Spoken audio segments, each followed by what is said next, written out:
She does not respect you. She does not desire you. She finds you predictable, pliable, and ultimately boring. Why? It is not because of your looks. It is not because of your money. It is because in the silent, invisible war that rages beneath every conversation, you have already surrendered. You have committed the cardinal sin of the masculine. You have lost your frame. Frame is the most important and least understood concept in the entire art of seduction and power. It is not a tactic. It is the very fabric of your reality. It is the sum of your beliefs, your assumptions, your mission, and your will. It is the invisible kingdom of which you are the sole, sovereign king. Every time you interact with a woman, her subconscious mind, a million-year-old diagnostic tool, is asking one single brutal question: is his reality stronger than mine? If the answer is yes, her nervous system registers you as a leader, as an anchor, as a man worthy of her surrender. Attraction is the inevitable result. If the answer is no, she registers you as a subject, a supplicant, a boy to be managed or dismissed. Contempt is the inevitable result. Today, we do not just define frame. We will arm you with the Gnosis to hold it. We will deconstruct the three primary forms of feminine manipulation designed to test and shatter your frame, and we will give you the sovereign countermoves to not just defend your reality, but to make it the only one that matters. First, you must understand the nature of the battlefield. Her attempts to manipulate you are not acts of malice. They are instinctual, often unconscious probes. They are the serpentine dance of her evolutionary imperative, testing your worthiness. Imagine your frame as a mighty, unshakable fortress. Her manipulations are not a battering ram designed to destroy it. They are a series of subtle, probing attacks designed to find a crack, a weakness, a loose stone. She is testing your walls, not because she wants them to fall, but because she is desperately hoping they will not.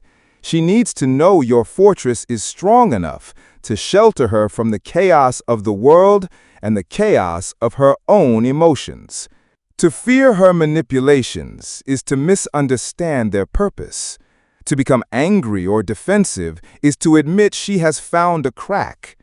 The sovereign does not fear the test. He welcomes it, because every test is an opportunity to demonstrate the absolute, unshakable integrity of his reality. The first and most common form of manipulation is the shit test. It is a direct challenge to your value, your confidence, or your reality. Observe. Manipulation 1, the shit test, the challenge. Her. I bet you say that to all the girls. You're not really that tough, are you? That shirt is interesting. The Gnostic deconstruction, the art of amused mastery. The beta male hears an insult. He becomes defensive. He tries to argue, to justify, to explain. He has failed. He has revealed that her opinion has the power to destabilize his reality. The sovereign hears not an insult, but a game. He responds not with defense, but with amused mastery. He does not engage the content of her test. He subverts its frame. The primary weapon here is to agree and amplify. Her. I bet you say that to all the girls. The sovereign. A slow, knowing smirk. Of course, it's in the manual. They're updating it next month with the new line that's testing even better. You're lucky you got the classic. The alchemy is this. You have refused to be judged by her reality. You have absorbed her challenge, reframed it as a playful absurdity, and demonstrated that you are so confident, so unshakable, that you can treat her most potent test as a trivial amusement. Her frame collapses. Her attraction spikes. The second form of manipulation is more subtle and far more dangerous. It is the compliance test. It is not a challenge, but a seemingly innocent command designed to gauge your willingness to serve. Manipulation 2, the compliance test, the command. Her. Go get me a drink. Hold my purse for me. Can you come over and fix my computer? The Gnostic dissection, the power of no. The beta male hears a request from a woman he desires, and his nice guy programming goes into overdrive. He rushes to comply.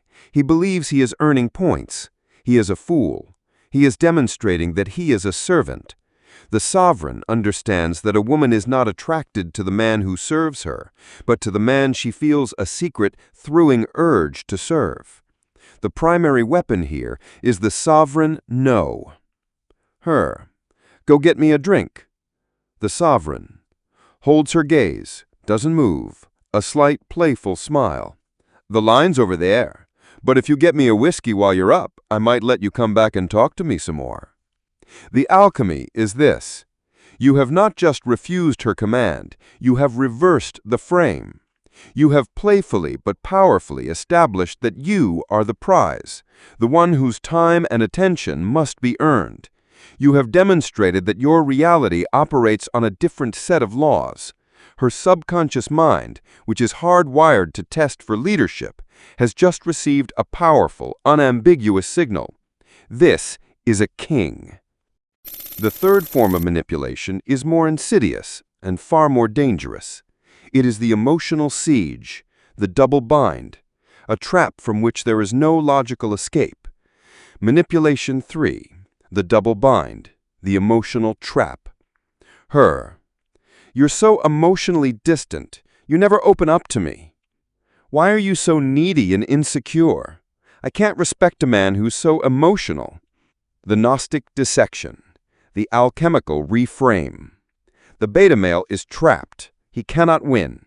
Any logical move he makes is a losing one.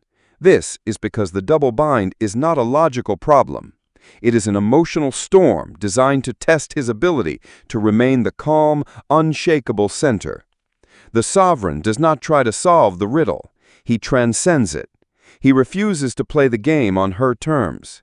The primary weapon here is the alchemical reframe. Her. You're so emotionally distant. You never open up to me. He doesn't argue. He doesn't defend. He moves closer, takes her hand, looks directly into her eyes, and lowers his voice. Words are cheap. This, he holds the gaze, letting the silence build, is the only truth that matters. Then he kisses her or simply walks away, leaving her in a state of profound, unresolved tension. The alchemy is this.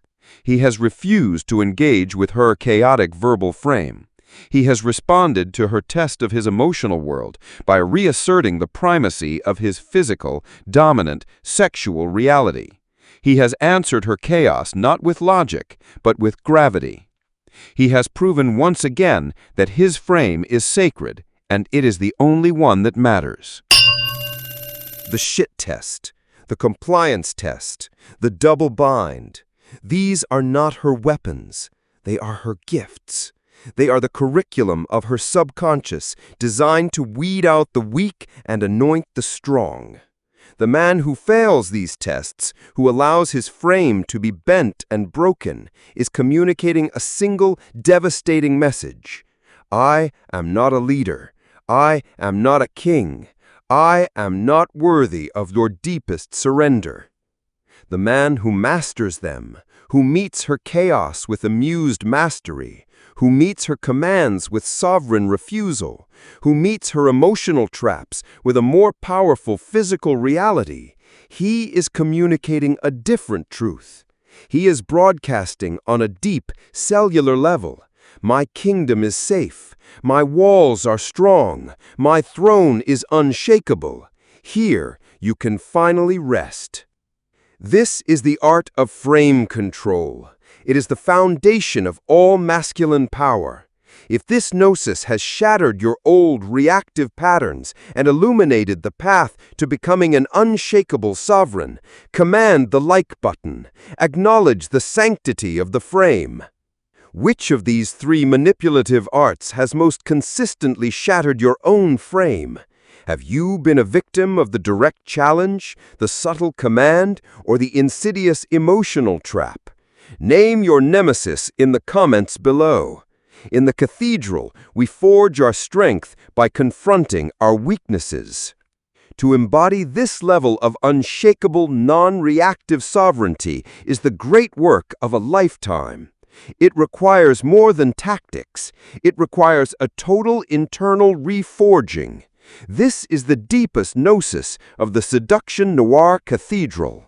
Subscribe and strike the obsidian bell of unveiling. Commit yourself to the path of becoming not the man who is tested, but the man who is the test. Stop trying to win her arguments. Start building a reality so powerful she forgets how to argue.